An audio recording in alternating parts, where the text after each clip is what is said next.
Day. This is, if you don't know, this is the State of the States workshop here at the Healthcare Now 2023 Strategy Conference. If you've not already done so, please, if you would, rename yourselves, encourage personal pronouns, where you're from, and perhaps an organization, association. That would be great, just so everybody knows who everyone is in the room. We'll give it another minute, I think. A lot of folks are pouring in.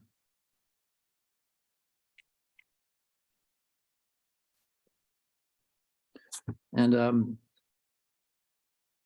it was my mea culpa yesterday. We cut things short 15 minutes or sooner than we had to. That was my bad, but I didn't. I thought we only had an hour yesterday, so I apologize for folks who endured that early cutoff. But we'll go today till 3:45 Eastern, 12:45 Pacific. Have more opportunity to talk about the state-based universal healthcare legislation, and there were questions on ERISA that we didn't get to yesterday, so we'll be sure to tackle those.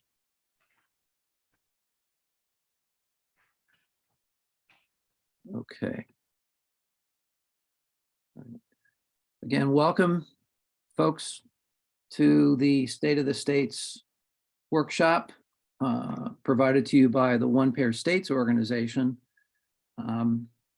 And we're thrilled to have you with us and to provide updates from several of our states, Colorado, Massachusetts, Maine, Minnesota, New York, Oregon, Pennsylvania, and Washington. And we'll also be covering today, again, ground around ROCONA's state-based universal healthcare legislation, and dive in a little bit to around the discussion of why we need those waivers, those financing waivers, as well as the ERISA waiver, the Employee Retirement Income Security Act waiver. So let me pull up. So my name is Chuck Pennacchio, and I'm president of One Pair States, have been so for the last 5 years, I think. We've been around as an organization, really a structured network of 22 states, plus within some states there are multiple campaigns, parallel single payer campaigns. We want to acknowledge all comers, those folks who work at the focus primarily on the state legislature, those who may be running referenda, and those who work on both, but there's no given pathway to success. We have models, we have history, but we at One Pair States, we want to work with everyone who wants to work in pursuit of single payer, whether it be at the national level, the state level, the regional level. So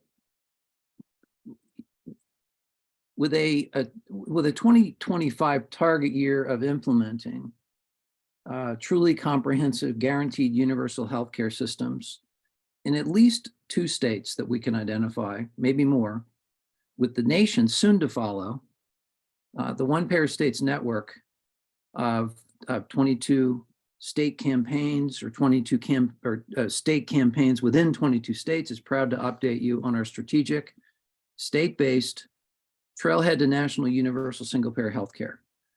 Based on our applied theory of change that learns from the Canadian example, where the province of Saskatchewan led the way to national Medicare for all, our own history, our own American history, United States history of social change as captured in the progressive and New Deal eras, where there was state modeling, which led to national labor, suffrage, and healthcare advances, among others, as well as coalition building based on shared values, intersectional justice issues, and strategic visioning, planning, and execution.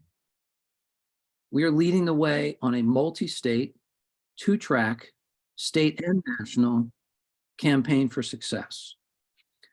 Complementing the remarkable progress at the state level is congressional enabling legislation previously carried by Jim McDermott of Seattle, who was succeeded then by Representative Pramila Jayapal, who carried the state-based universal legislation, and now being carried by Representative Ro Khanna. This again is the State-Based Universal Health Care Act, which we fondly call SBUHCA, SBUHCA, SBUHCA.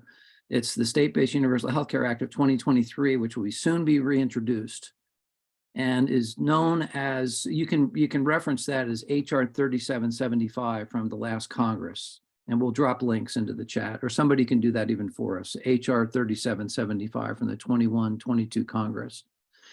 We intend to get this legislation passed in 2025, when we presume when the Democrats take back the US House of Representatives, retain control and expand control in the US Senate, hold on to the White House. Under those circumstances, we pass this bill in 2025, which will provide the enabling waivers to provide as seamless an implementation of state universal healthcare plans as possible. And during the course of this presentation, you'll learn how to support this critical work at both the state and national levels. We also want to make it clear that our gold standard, our North Star, is national Medicare for all. We just go by the belief that given our history, given our constitutional framework, given the resources arrayed against passage right now in Washington, D.C., that the states offer a tremendous opportunity to achieve our goals. And then we'll drop links into the chat for you to learn more about one-payer states. Having said that, our strategic work begins with the organizing credo of radical hospitality, radical hope, and radical love, whereby uniform, universal, transformational justice is not only possible, it is inevitable in our view. And when I say radical hospitality, that means welcoming people without judgment. It means listening intentionally to partners, other folks working in social justice movements across the board. Radical hope, which is to say that hope isn't maybe enough right now. We need to go all in with hope and belief that we can do this, holding that vision of a justice society at the forefront of our thinking, and also radical love, which means doubling down on our empathy and our compassion in the work that we do. So again, welcome to folks who've joined in the last few minutes. If you could, please rename yourselves, indicate where you're from, associations, personal pronouns. At this point, I want to bring up our one-payer states state map curator, Barbara Pearson. Barbara? And thank you, everyone. Thank you, the organizers of this event, Ben and Jillian, as well as participants across the board. Thank you all for being with us. Barbara?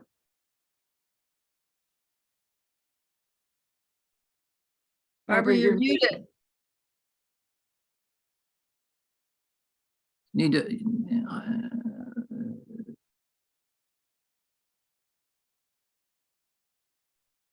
I did unmute. Oh, yeah, I'm unmuted. you're good.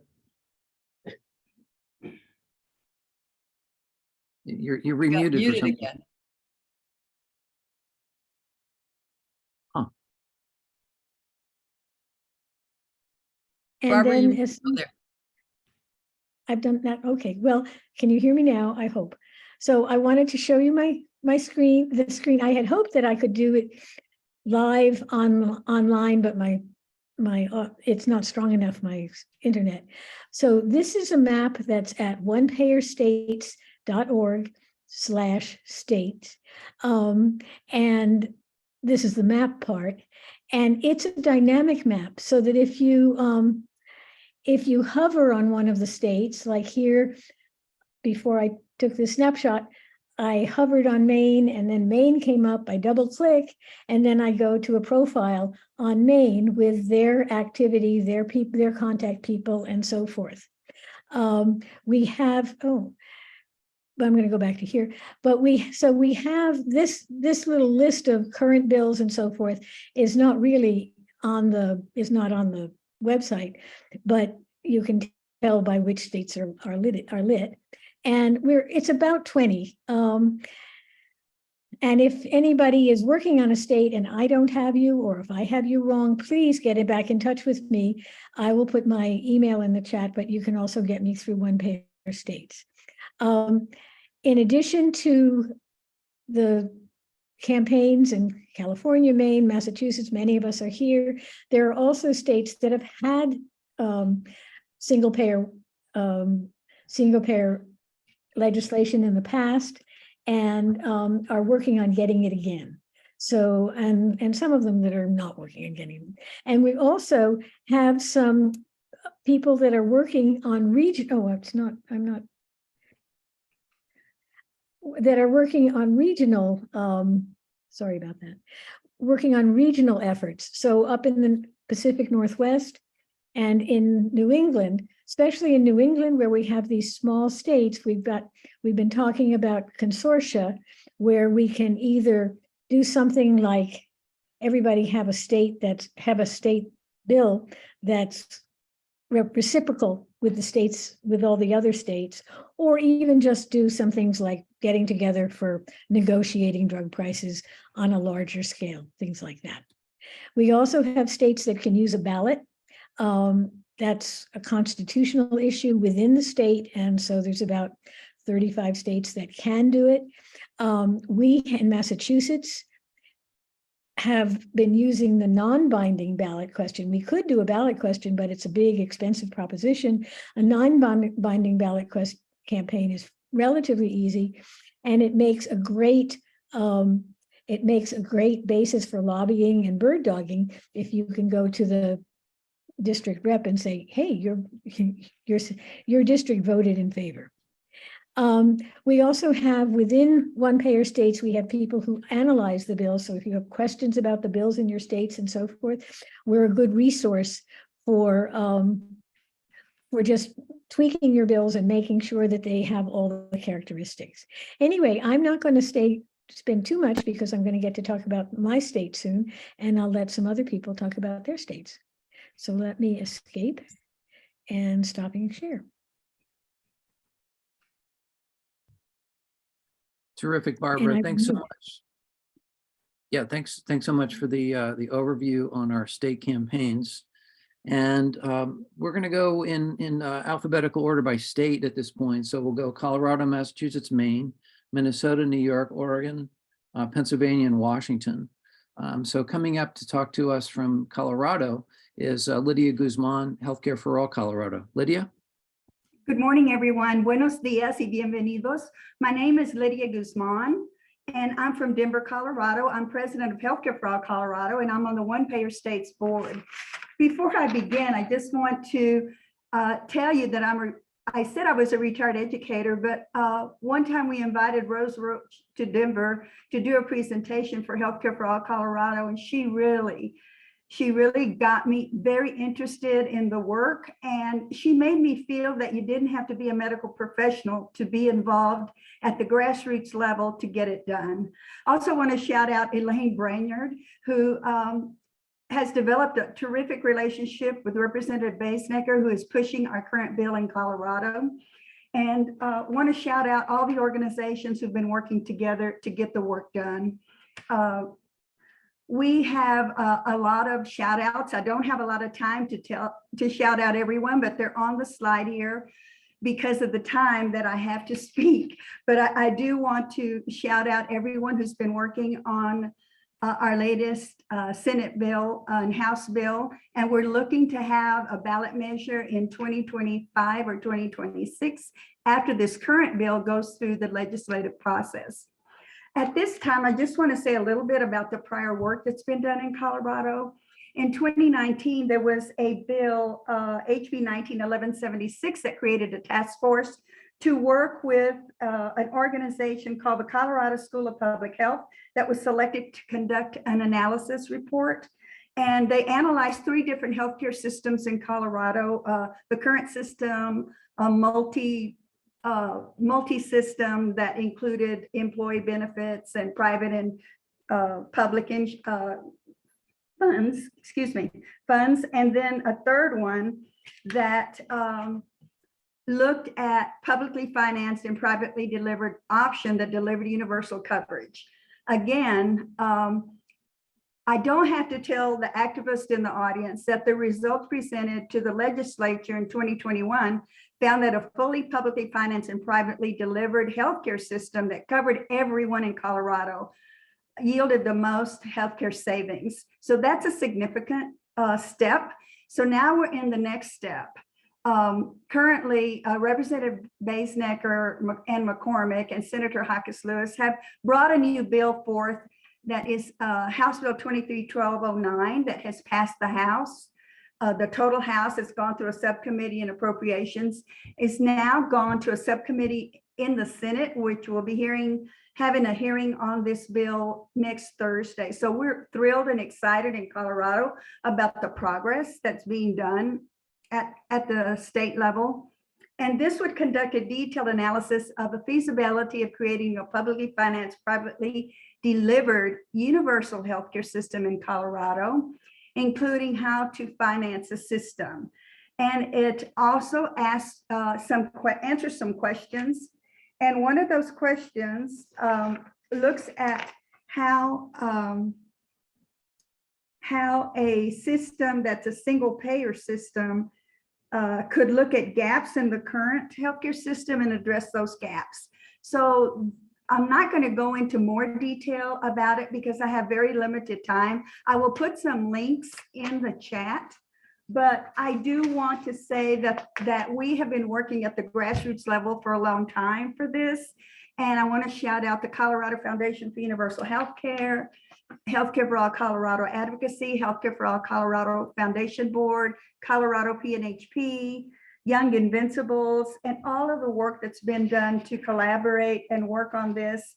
And it's just a first step. Like I said, the second step would be a ballot measure in 2025 or 2026. And we currently have 27 organizations on board who are supporting the work and the bill. And we're thrilled and excited by everyone who's come together to work on this. We also I need to say that we are looking for help with the waivers. We are looking at how can we get those waivers here in Colorado. And I firmly believe that we should be working together. And if other states can show us information, one-payer states can help us along the way to work and navigate the waiver system, it'll push us further along. Thank you. Terrific. Wonderful, Lydia. Thanks so much for that. And again, just to remind folks, feel free to use the chat for questions you might have. And if you've not already done so, if you could just rename yourself so we know where you're from. Personal pronouns are also helpful. Yeah, so let's bring up Barbara Pearson again, putting your other hat on as a representative for Massachusetts. Barbara?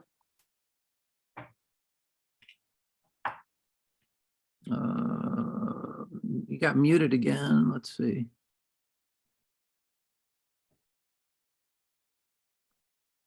Oh, you're still muted. Something funky with your computer, maybe? Right now I said unmute, right? You're good. Am I You're mute? good. Roll. Okay, so I'm representing Massachusetts, where we've had a bill in the legislature since the 90s. Each time we currently have two bills, one in the House and the Senate, that were introduced again. And these are bills that just keep getting better and better. They guarantee equitable health care for every resident. It provides healthcare services that are continuous without the need for current repeat re-enrollments, changes when employees and stuff like that. Comprehensive with no cost sharing at the time of service, although with a progressive financing system. We have a super majority of Democrats. Last time we had 82 out of our 200 representatives and senators that were co-sponsors of the bill. This year, we're going for over 100. So far, we have 46 in the state. Come on. we have a coalition of over 80 member organizations that represent very diverse constituencies. And so together they represent over 500,000 supporters. As I mentioned, we used this non-binding ballot question in 20 districts last time. And instead of needing thousands and thousands of signatures, you just need about 200 or 300. And then you have this really good tool for educating both the people that you're getting to sign on, but also your legislator. Yeah. And then we also have, as you know, in Western Mass, we seem to have a lot of the healthcare economists. So Jerry Friedman is an Amherst, and he's done the financial analysis. He did it for 21, and then he's just updated it for 23, and that's available on our website. You can either get the summary or the full thing, and also Jerry's very effective testimony before the joint committee, the healthcare committee. So we like every state, doing it on the grassroots, doing it in the legislature, and we also have to work not just on our own reps, but of course it's the leadership in the House and Senate. So I think we go to Minnesota, Maine, and she doesn't have, so I'm going to try and escape. Great, and thanks, stop Barbara. here. Yep, we'll bring up now Lynn, Cheney, and I just want to grab a comment that was made earlier by Lydia, that this is a very diverse panel we have here. The only actual medical professional retired is Ann Jones, but everybody else has a unique set of backgrounds. So Lydia comes out of education, Barbara out of academia, higher ed, Morgan, fine arts, but introduce yourself, and Lynn, your background's in business. So this is the kind of diverse representation and coalition building in person right here. That is the kind of work that is really necessary to get this work done. So I just want to give that acknowledgement that we are very diverse right here in this space. Lynn, thank you. Yes, and Chuck, you're right. I mean, I ran a small business, small manufacturing company for over 30 years. And I was acutely aware of the difficulty and the cost of negotiating health insurance for my employees. And it got worse and worse every year. In retirement, I served 9 years as an ACA navigator in Maine, talked with hundreds of individuals and businesses. And I was just, I'm so angry about how complex the system is. And increasingly, the co-pays, deductibles are increasing the out-of-pocket costs, and many of the people become underinsured. So in any case, that drove me to Maine All Care, and I serve on the board of Maine All Care. We're a nonprofit that was formed in 2010, and we're the only entity in the state established for the sole purpose of promoting publicly funded healthcare for all Maine residents. There have been efforts over the past 20 years to implement state-based universal health care in Maine, and these include 2 major fiscal studies that show that such a system would be economically feasible. And we came close to having a single-payer bill in 2014, which was passed by a significant margin in the legislature, but vetoed by then Governor Paul LePage and came up 4 votes shy in the override. In 2020, we formed an advocacy arm to mount a ballot initiative, but the effort was halted, and that was largely due to the difficulty of gathering enough signatures in the time of COVID. In 2021, a comprehensive health care bill, vigorously supported by Maine All Care, was drastically amended at the suggestion of the smart, politically savvy chair of the Legislative Review Committee, and was voted out of the committee as ought to pass.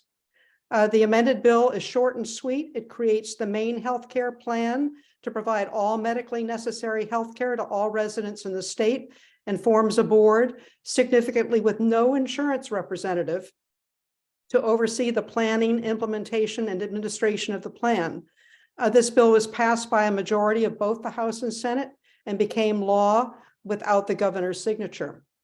But, and this is a big but, this bill may not be implemented until the state obtains a waiver for a state-based universal health care plan and receives federal financing to support the implementation of the plan.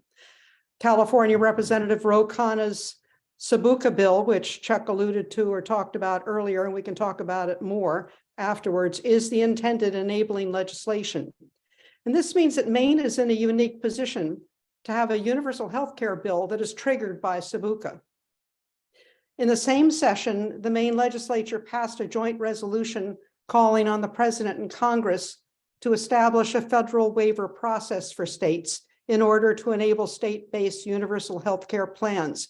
It specifically calls out the SBUHCA bill, and I would suggest that other states consider asking their legislature to do the same thing. I'll put a link to that, the wording of that resolution, joint resolution in the chat, and maybe you can work on it. We also have a constitutional amendment that is in process that establishes the right to health care in Maine, and it's before the current legislative session. A hearing is yet to be scheduled, and this will require a 2/3 vote in both chambers. Maine All Care will testify in favor of the bill. And finally, Maine All Care recently contracted with the Maine Center for Economic Policy to update a 2018 fiscal study, and we'll be using this information to draft a plan with input from stakeholders and with the hope of submitting a comprehensive bill in the 2025 Maine legislative session. So thank you. I'll put links in the chat, and we'll go on to the next state. Terrific, Lynn. Thanks so much. Next up, we have Ann Jones from Minnesota, Healthcare for All, Minnesota. Ann, thank you. You need to unmute, I think. Okay, all steps go. Hi, You got it. so Ann Jones, as Chuck said, retired RN and Vice Chair of Healthcare for All Minnesota. We're working like everybody else on a state-based plan for Minnesota and actively supporting a national health plan, Medicare for All. We partner closely with Physicians for a National Health Program, the Minnesota chapter, and the Minnesota Nurses Association. We reconstituted in late 2016 with a new board and a new approach, organizing and building our base and educating the public by getting out to events with speakers and informational tables. Getting out to rural Minnesota is a challenge for us. And in 2022, after 10 years of divided government, the Democratic Farmer Labor Party took a majority, held on to the majority in the state house, and captured a 1-seat majority in the state Senate for the first time in 10 years.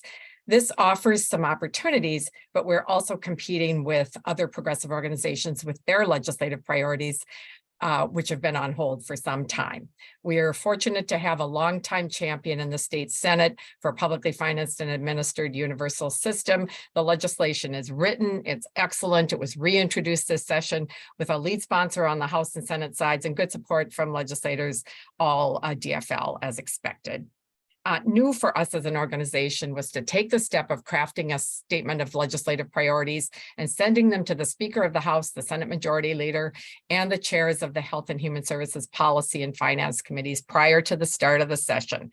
We've been connecting with the committee chairs as well as leaders in other advocacy and issues organizations to support legislation that represents steps toward real progress rather than the incrementalism that seems to plague this movement. Incrementalism, the tendency toward what's politically feasible rather than real reform is a barrier, I guess, in my opinion. Minnesota has had a basic health plan for lower income working people called Minnesota Care that was supposed to be the precursor to a single payer system for our state. That bill passed in 1992, over 30 years ago, and no real progress has been made since. We were allowed to keep Minnesota Care as a basic health plan under the ACA, and the DFL majority legislature at that time, 10 years ago, improved the coverage under that plan, as well as setting up the insurance exchange, which is called MNsure in Minnesota. Yet because of eligibility rules, we have under 90,000 enrolled in this at this time, with a population in our state of 5.7 million, and then 1 in 5 persons relies on Medicare and medical assistance, it's called in Minnesota. So our board and our coalition building committee agreed this year on a set of principles for evaluating and supporting legislative proposals that we consider to be building blocks toward the goal of a state-based universal health plan. The emphasis here is on measures that would help build the infrastructure for a publicly funded and administered system, starting with deprivatizing our public programs, making current coverage more affordable, increasing the number of people covered, adding cost containment provisions, and adding undocumented persons to Minnesota Care. With these principles in mind, these are the bills we're supporting this session, and our top priority is getting that analysis of the costs and benefits of a universal healthcare system passed with funding allocated. It looks like that's going to end up in what's called an omnibus bill at the end of the session, but should pass. The previous study is now 10 years old, so we needed to repeat it. The bill attracting the most attention from our DFL legislators and progressive advocacy groups is a proposal to expand that basic health plan I talked about, Minnesota Care. It was crafted now as a Minnesota Care public option. The rationale for this proposal tends toward the politically feasible argument, a belief that it could be implemented more quickly and that it would be a step toward the single payer solution that we really want. Most people listening today know the pitfalls at the state and federal levels of public option proposals, and there are a number of them. While this bill as written has some positives, we have concerns, and we're trying to communicate those to the sponsors and the supporters of the bill without alienating current and future partners for reform. An amendment to the Senate version just appeared with a complicated enrollment and performance measurement and reporting requirements added to the original proposal. So as we work to get hearings and move forward with real reform, we're building political power by inviting like-minded organizations to join with us in a coalition to craft a real campaign for a bill to pass and implement the Minnesota Health Plan. We're also showing up or going on the record in support of legislation important to our partner organizations, such as the Paid Family and Medical Leave Act, championed by small business and others, the gun violence prevention bills, the bill to address environmental justice, and others. Our new board chair, Rose Roach, known to many or most of you, is also the national director for the labor campaign for single payer. So of course that helps us with our work to build up our relationships with organized labor in Minnesota. We've also invested time and resources in educating the public that privatizing and monetizing Medicare via Medicare Advantage and ACO REACH schemes are serious threats to the financial stability of our public insurance plan for seniors and the disabled, and a threat to our work to achieve publicly financed and administered Medicare for all. And my closing thought, since I'm newer to this movement, I spent 5 years as a volunteer, and now I've been 5 years really actively immersed in the work of Healthcare for All Minnesota. And I've talked to thousands of people in our state and leaders of other organizations. It's far too easy to default to what's politically feasible, and it wastes time and political capital, giving you the illusion of progress. We know we need a strategy to win, the tactics to support the strategy, but we also really need a sense of moral outrage at the greed embedded in our current system and the indifference of the haves that is sufficient to get the public to demand change and vote their interests. So that might be our biggest challenge at this time. I did put the address of our organization in the chat, and thank you for your attention. Great. Thanks, Ann. Appreciate that. Just wanted to, there are a handful of folks with us. You probably came in later. If you could rename yourselves. I've got Arthur, Greg Miller is one of our, is in Ro Khanna's district and is on our working group with the state-based universal healthcare. Welcome, Greg. Judith, Levon, Maddie, Marva, Peter, Pam. If you could just indicate your state, that would be helpful. We'd just like to know who all's with us, so that we can, appropriately address our comments and everybody knows who's who. So next up we have, and Phil Kim's with us again from the nurses. Thanks, Phil, for joining us again. Morgan Moore from New York is going to be addressing what's happening there. Morgan is with PNHP New York Metro chapter. Morgan, thank you. Great. Thank you, Chuck. Good afternoon, everyone. My name is Morgan Moore, as Chuck said, and I use she, her pronouns. I'm the executive director of the New York Metro chapter of Physicians for National Health Program, and I sit on the steering committee of the Campaign for New York Health. We employ many different strategies and tactics in our organizing for the New York Health Act, which is our state-based bill, and far too many for me to cover here today. So while I talk, I wanted to share a few images from various events, actions, and initiatives as examples of the work we've been doing and as inspiration for future organizing. As some of you might likely know, our state single-payer bill, the New York Health Act, was first introduced 32 years ago in 1991 after nurses with the New York State Nurses Association Union persuaded Assemblymember Dick Gottfried, the author, to author and sponsor the bill.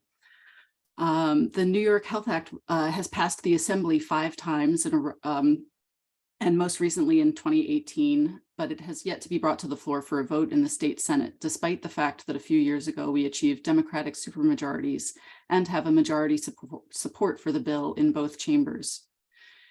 In 2019, the New York Health Act was amended to include long-term care, which was the result of collaboration with disability rights and senior advocacy groups. The inclusion of long-term care, abortion and fertility care, dental and mental care, gender-affirming care, and covering all residents regardless of citizenship, employment, or other statuses makes the New York Health Act unrivaled in terms of comprehensive coverage. No other existing proposals, programs, or plans, including union plans in New York, can compete.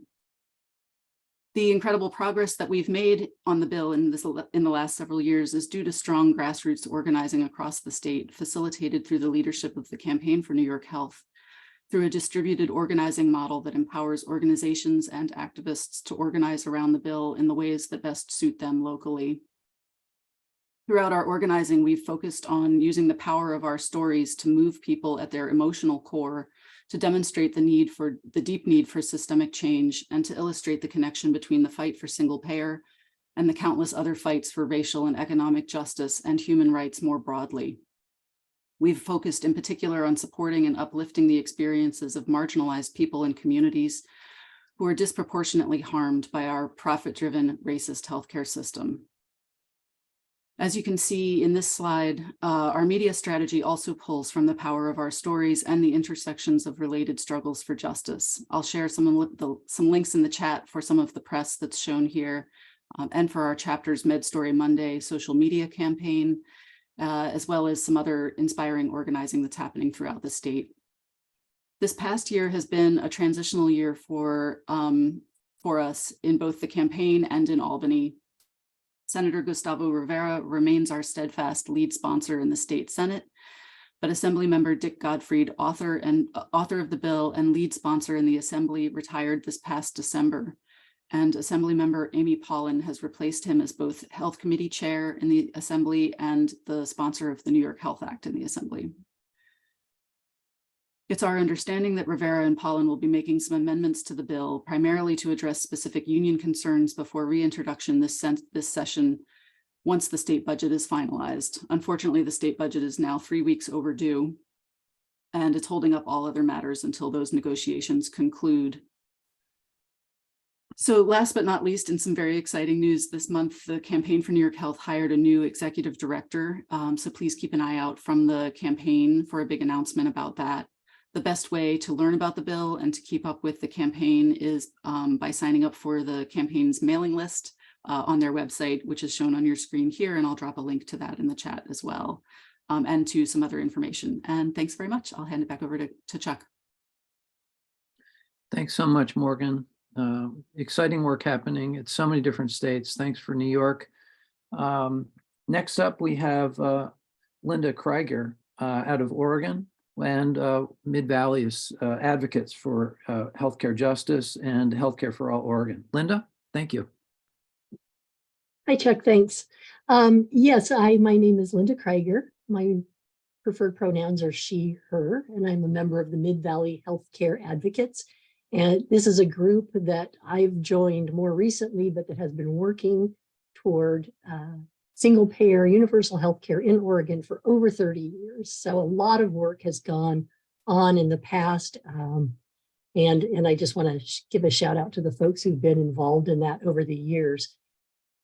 Over the last year, we have had some significant milestones that we've met in Oregon. And so I want to really highlight those and talk about where we're going next.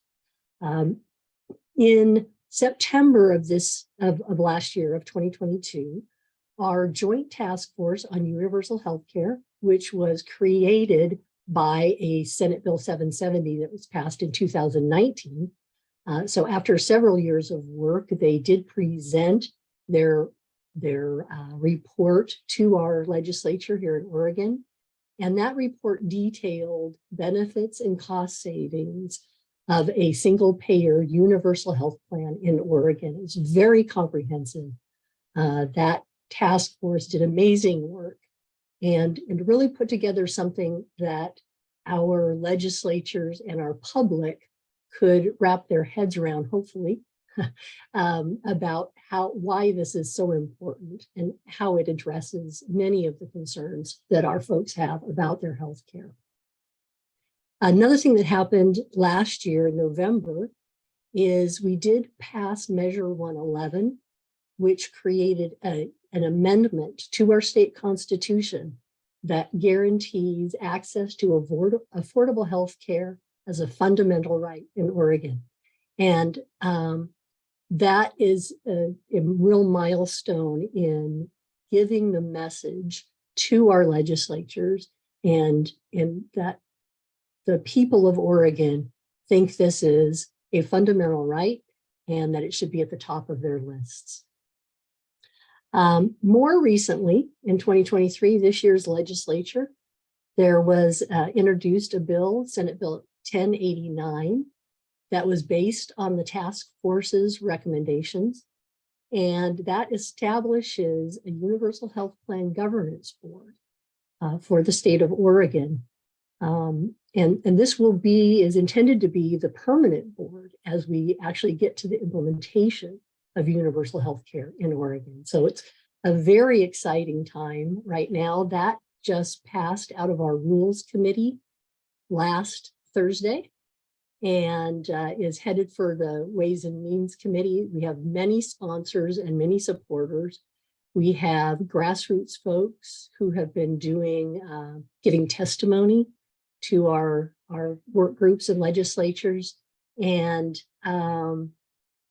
really promoting this bill so that we can take the next steps in implementing universal health care in Oregon.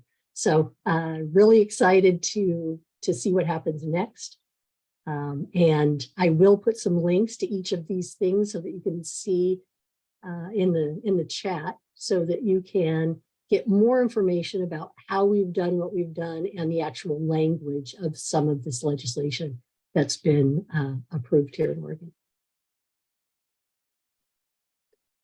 Terrific, Linda. Thank you so much for that report from Oregon. Very exciting steps moving forward. I'm going to just say a couple things on behalf of Pennsylvania, and then bring up Maureen to talk about Washington. But here in Pennsylvania, the political dynamics have changed for the first time in many, many years. So more than 10 years, the state house has flipped to the Democrats, and that came in surprising fashion. So we have real opportunities to push out on our single payer bills, which have already been drafted. And by the way, the title that we use, I hope people will take note of this. It's the Family and Business Health Security Act. The Family and Business Health Security Act. And I just wanted to say that by checking all these boxes, Family and Business Health Security Act, it opened more doors to more Republicans when I was lobbying in Harrisburg than you might imagine. It really does. It really is a very inviting way to have this conversation with people who identify in the center right, Family and Business Health Security Act. Just consider that for your own purposes of how you go forward, because framing means so much. Labeling, framing, branding.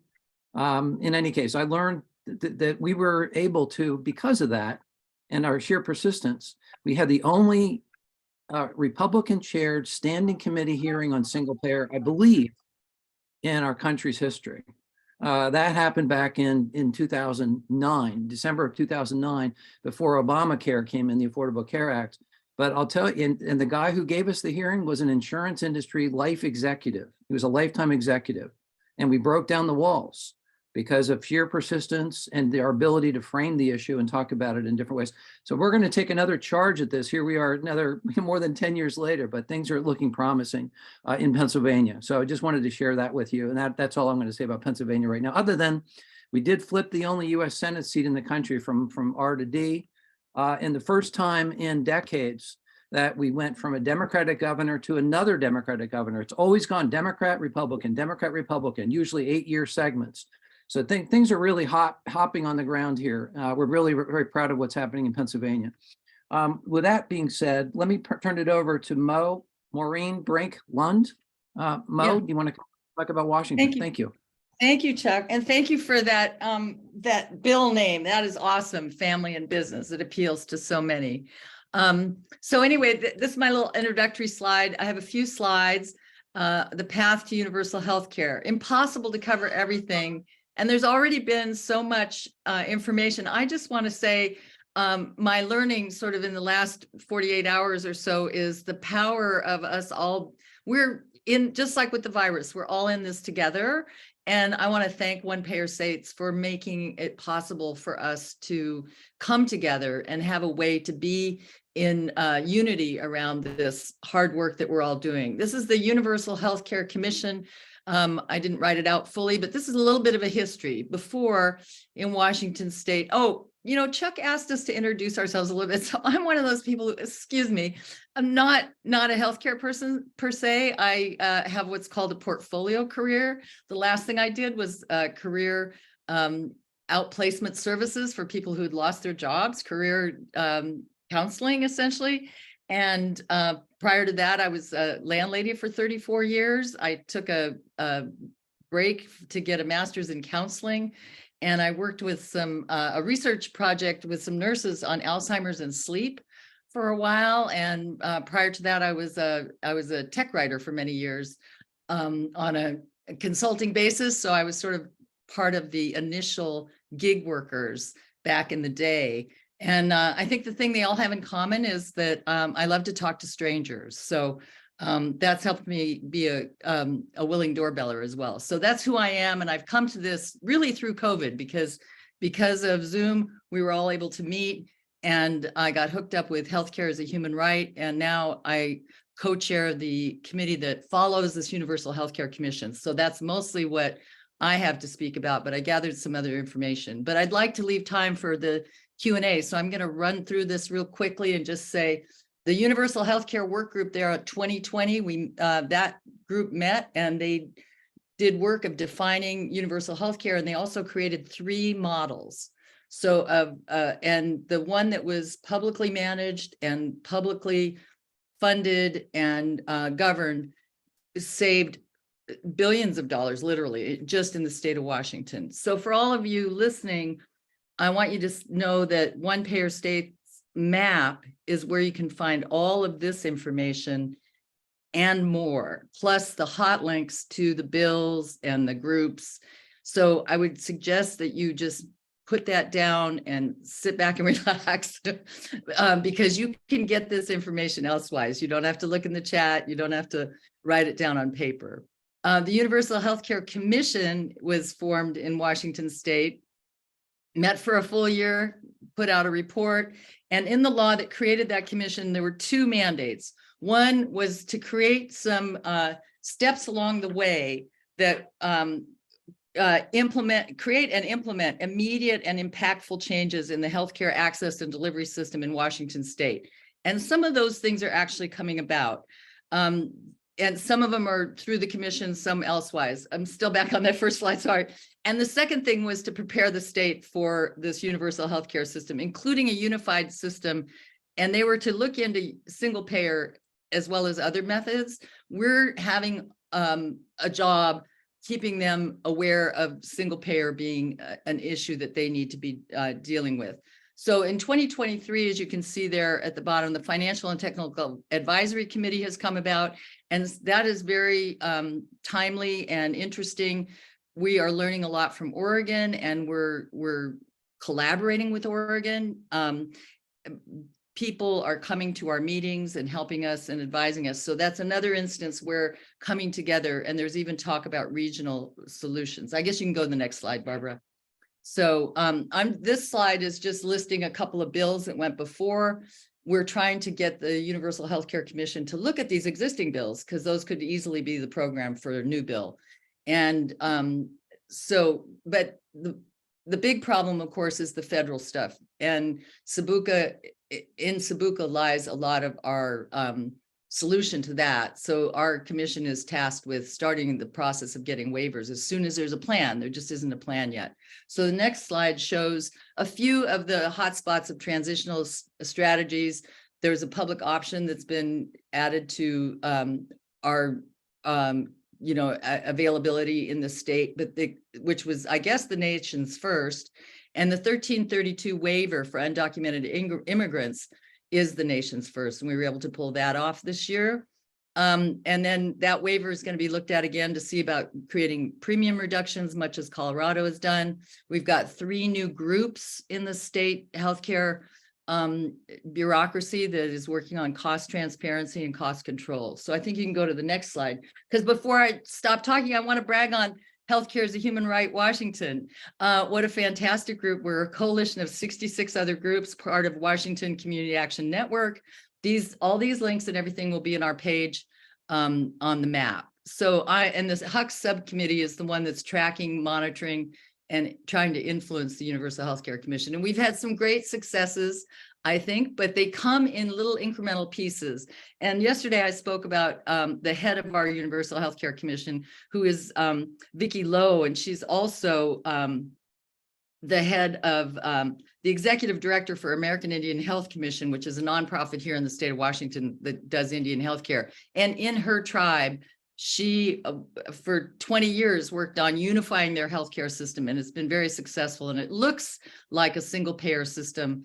And so it's really great to have her at the top of the commission, and just her style of leadership is wonderful.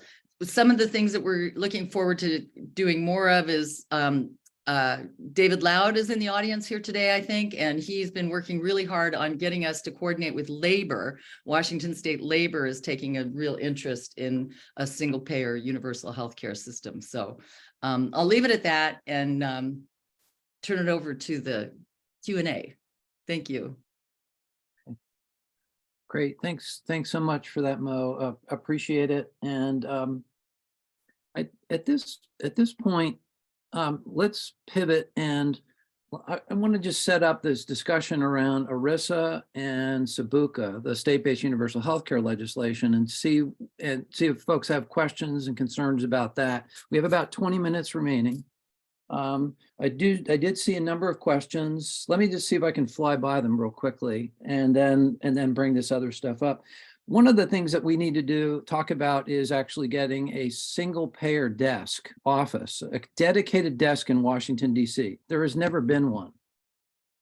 So we need to pull resources together so we have a dedicated desk. We have friends, Social Security Works, Public Citizen, National Nurses, but a dedicated desk for single payer work in Washington, D.C. to give us pivoting power at the national, regional, and state level. So that's one thing that was asked on a separate question directly to me. We also need to put a legal team together. We need to put lawyers together to examine a lot of these questions, frankly. We need to get lawyers. And I've been talking to Joel Siegel. Many of you know Joel was with John Conyers for years. He's now working on housing issues.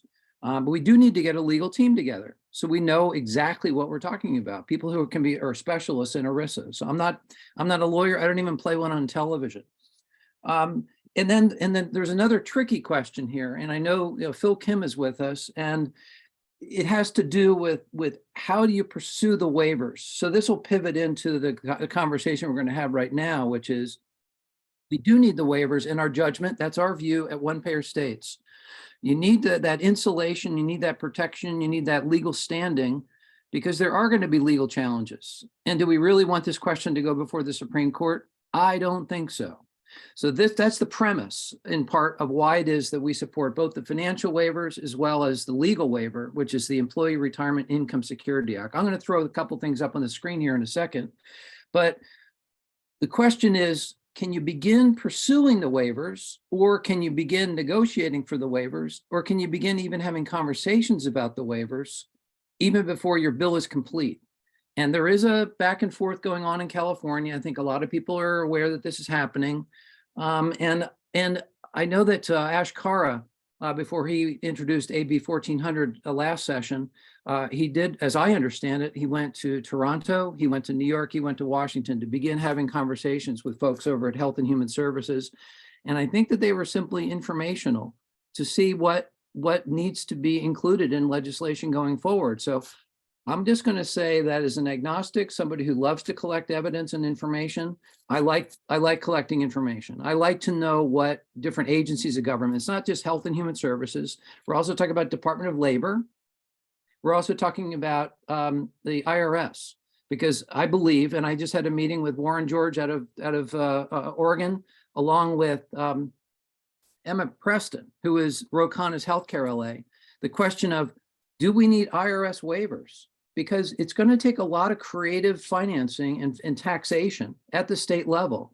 And it's going to require, I believe, waivers from the federal government in order to be able to sort of wrangle these creative financing, taxation financing questions without getting into the weeds or too deeply here.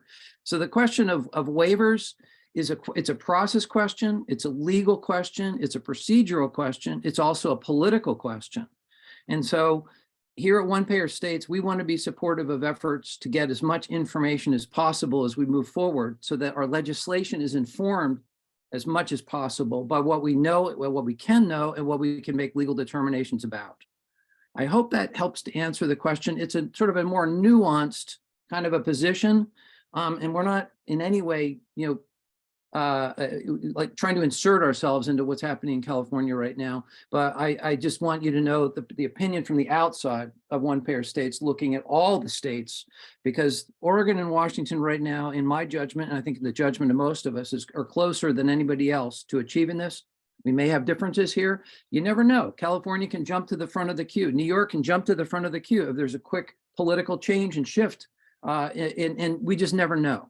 But right now, I've spent the last 4 months up in the Northwest having conversations, building relationships, connecting with people, and we're going to be doing a follow-up in mid-July. We're going to be doing a conference to share best practices across the board of Oregon and Washington.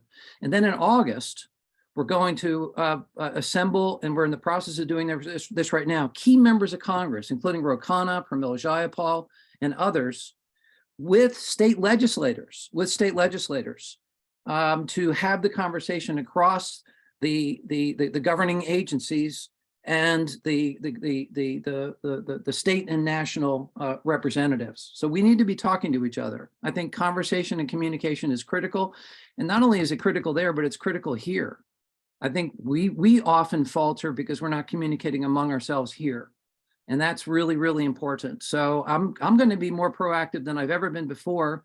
So I'm going to hold myself up to the mirror first. We need to model the kind of behavior we want. And frankly, that's central to our strategy, is being able to communicate.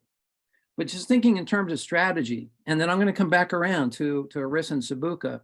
It begins with, in my view, with a visioning exercise. You have to envision the society that you aspire to, the society you want. And this needs to be at the forefront of your thinking. Too many of us get sidetracked. We go into holes. We're pulled into negativity. It's terrible what's happening in our news media, social media, and so forth. So I wake up every day with the vision that we're going to have a better society tomorrow. And that allows me to hop out of bed with more energy and punching above my weight every day. So strategy begins with visioning. And the next thing we have to talk about, again, is communication, self-awareness, other awareness, defining our terms, figuring out who we are, figuring out what makes us work. Are we big enough? How are we going to create size? We need to build coalitions. And that means moving into every other social justice space. And that means you don't have to work in every space, but you have to embrace the sort of the equal validity and of everybody working on housing or climate or education or policing. We've got to see ourselves in co-equal terms. And I think then we can move forward together with a mindset toward justice for all. So it's not just healthcare justice, it's health justice. And that's the vision at One Pair States, connecting health and healthcare.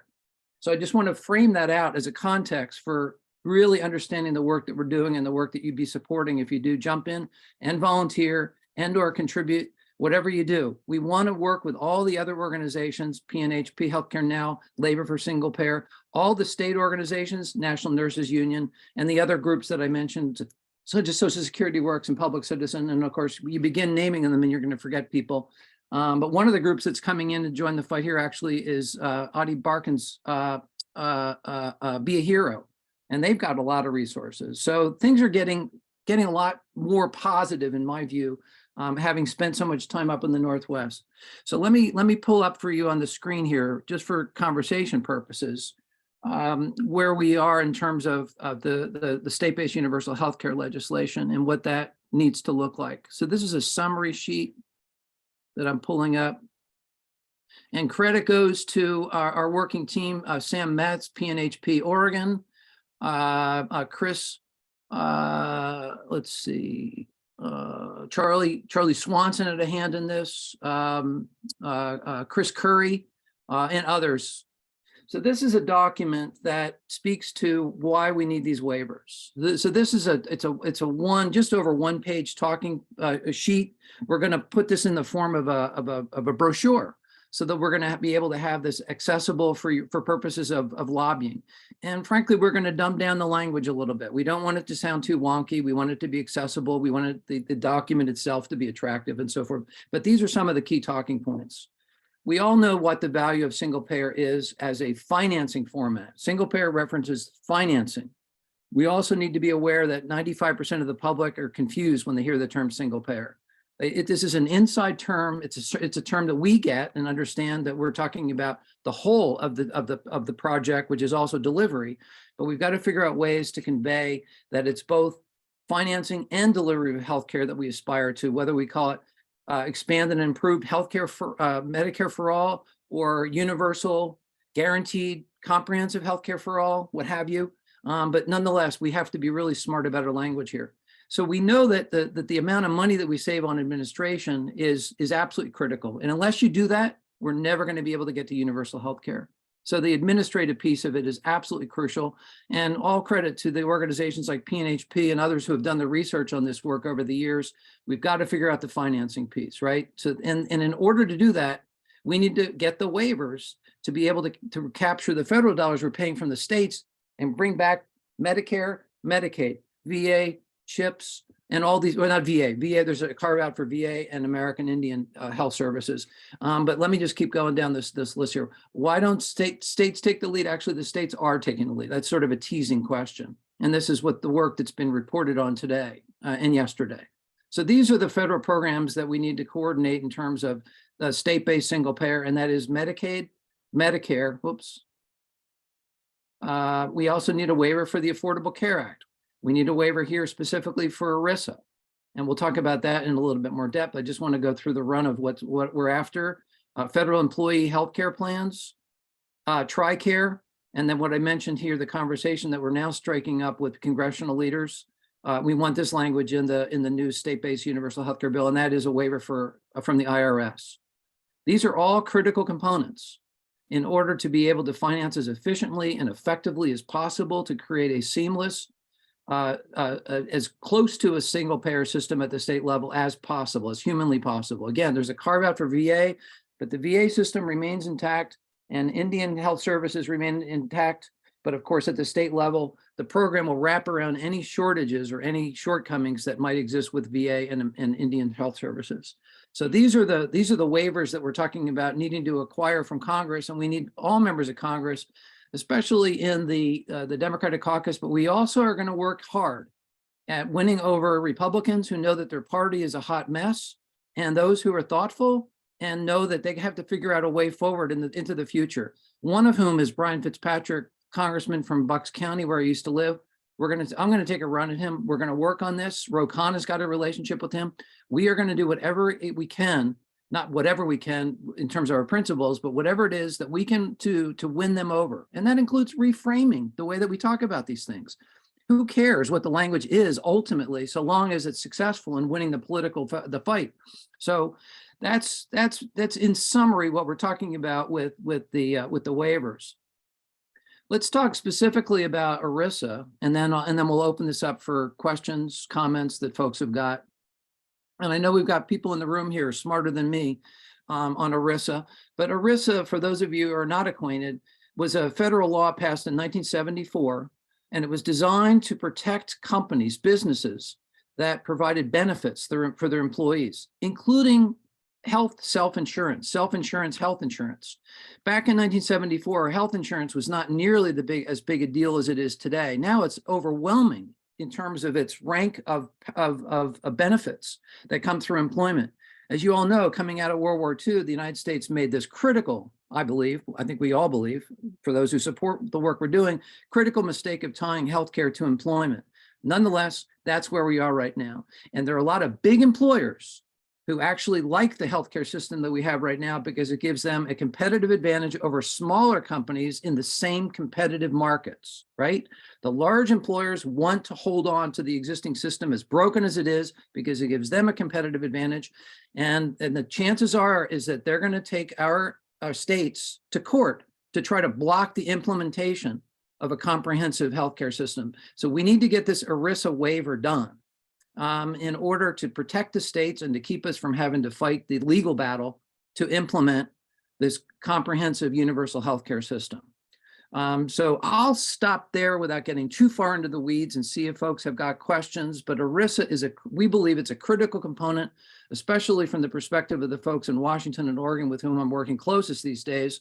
But I believe every state really should take a hard look at the importance of getting this ERISA waiver, because the last thing you want to do is be stuck in the courts.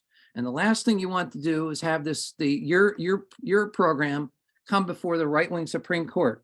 The Federalist Society trained, excuse my French here, fascist Supreme Court, state corporatist Supreme Court. That's what we have to understand that we're dealing with right now. The court system is really tangled, and we need to make sure that we have that insulation. I will stop right there and see if folks have questions, or you want to drop them in the chat. I don't know if folks can unmute, but I guess I think that's basically the gist of what it is that we wanted to cover. Maybe does anybody have any questions or comments? You could just throw up your hand even. Is anything unclear about the general thrust of why we need ERISA, why we need the federal waivers, which account for about 50 to 70% of the funding, 50 to 70% of the funding at the state level. That's why we really want to make sure that we get that, because we need that administrative efficiency. Every payer line that you add to your system increases the cost of your overall system by 2 to 3%. Every time you add a new line of payer, it adds some 2 to 3%. Two hands are raised. Let's see. Catherine and Bill Davis. So can you, if you can make a really short, we're down to about 5 minutes. Catherine and Bill. Catherine first. Quick question. Well, I don't have a question. I was on one of the earlier things during the week, there was even another organization though that talked about we really don't have to worry about ERISA so much. We just need to create a program that goes around ERISA, allows those businesses to go ahead and continue doing business with the for-profit insurance companies if they choose to, and making the public system more affordable and more attractive to them. Yep. All right. Well, we respectfully disagree for the reasons I laid out. Thank you. Appreciate it. Bill, and then Lou. Okay. Well, I kind of see what you're saying about the different federal waivers needed. I guess the hazard is with all the different differences in state laws, it might be hard to craft something that's going to work for everybody. But I suppose that would certainly be the goal. And I agree with you. We need to pave the way, because if state groups go to all the trouble of getting a law passed and then we can't get the waivers, it seems like that wouldn't be a good thing. Mm-hmm. Yeah, So, thanks a for lot. that, Bill. Yep, you bet. Lou, unmute. Welcome, Lou. Yeah, thank you. Sure. I agree with Catherine. Our task force in Oregon did this, approached the ERISA subject. Now, we need waivers for federal funds, right, out of Medicare, Medicaid, and CHIP, right? But the task force said, look, we're going to put in a payroll system by which companies are going to have to put out of their payroll so much goes to healthcare program, and the companies can keep their insurance if they want. So it doesn't force them to give up their benefit plans at all. So, you know, we need to take, then that came out of the task force for universal healthcare in Oregon. I talked to one of those task force members twice a week or more, Warren George. Yeah. You probably know Warren. And I Yeah. mean, as he explains it, sure, you can keep it all you want, but you're going to have to pay your fair share regardless. So Right. what's the incentive for hanging on to something that's already that's going to be redundant? So sure, I guess you can think of that as an ERISA workaround technically, and I guess you can pursue that through the IRS waivers, which is one of the things that we're discussing now, right? Warren and I are discussing with members of Congress. But that may be a creative way of doing it. I'm not going to, but nonetheless, we want to make sure that we've got as many of these waivers as absolutely possible to give us that insulation, because that's going to be challenged up the court system, Lou. And if we have Congress signing off on the states to do what they're doing, then we have that greater assurance, right, that we're not going to be doing that battle. So anyway, thank you. Let's see, Lynn and then Morgan. Yeah, just quickly, the Brown-McKenzie research that was inherent in the task force report in Oregon, this was the best workaround they could find for ERISA, the payroll tax, and they felt that this would be the best insulation, but certainly no guarantee that it wouldn't be challenged in the courts. So you're still putting your neck out, anyway, without that waiver. Yep. Yeah. Thank you, Lynn. Morgan? Yeah, the way the New York bill is written, that it is based on a payroll tax, and the sponsors feel pretty confident that it would not violate ERISA. But and so we're obviously moving ahead trying to get the bill passed without a waiver initially in regards to ERISA. Which is not to say that we would oppose, waivers being developed and that might be beneficial to other states. It's just with our state bill, we feel as though our sponsors feel as though that should not be, it should not be a violation essentially. And our bill also does act as sort of a wraparound. Potentially, if we don't get the federal waivers that we need, it would act as a wraparound bill to those programs. So that's already written into our legislation as well. But again, we would try for the waivers first, because it would certainly simplify and reduce the cost of the system if we do get those federal waivers. So it's something that we will pursue as soon as the bill is passed. It's something that we would pursue immediately, but we don't feel like it's a barrier to passing the bill. Right, but the cost may be prohibitive if you have all those new lines of payers, right? So that's anyway. Thank you, Morgan. Appreciate that. Yeah, and you're doing great work in New York, and let's just keep the conversation going. We want to make it as helpful as possible for all the states to go forward seamlessly with implementation of universal health care. We're at 3:45 right now. I think we're good. And I hope that we've answered all your questions. If you have further questions, more questions, you can reach me. I'll drop my email, cpennacchio@gmail.com. Mike Huntington's our secretary. Mike, you want to drop yours in there as well? mchuntington@gmail.com. Can you do that for us? And then I just want to thank all of our panelists as well as our participants, Barbara, Lydia, Lynn, Ann, Morgan, Linda, Maureen. And all the support folks, in this conference. You're amazing people. We've got a strategy here to win, and we really do need to be mindful of all the different steps that we're going to need to take. And that includes having a permanent, again, dedicated presence in Washington, D.C. I think we've got to be on the ground. One of the things I learned I went to a reception last fall and met up with Rokana, paid $100 that I don't have. I live on a Social Security check. And I approached him and he gave me 10 minutes. He said, "You're with One Pair States, huh? Tell me more. We've been working with your healthcare LA for the last 3 years and you don't know who we are." I mean, that's the point is if you're not present, you're not recognized. Out of sight, out of mind, you've got to be present. So I'm going to be talking to all of the critical national organizations, and we need to have that permanent presence in Washington, D.C. in order to be taken seriously. And then we've got to grow our movement across all the bands of social justice. We have the plan. We know what needs to be done. Now we just need to roll up our sleeves and do it. Thank you. Thank you. Everybody, thank you so much. Stay tuned. So long, everybody. Ciao, ciao. Thanks, Chuck. You bet.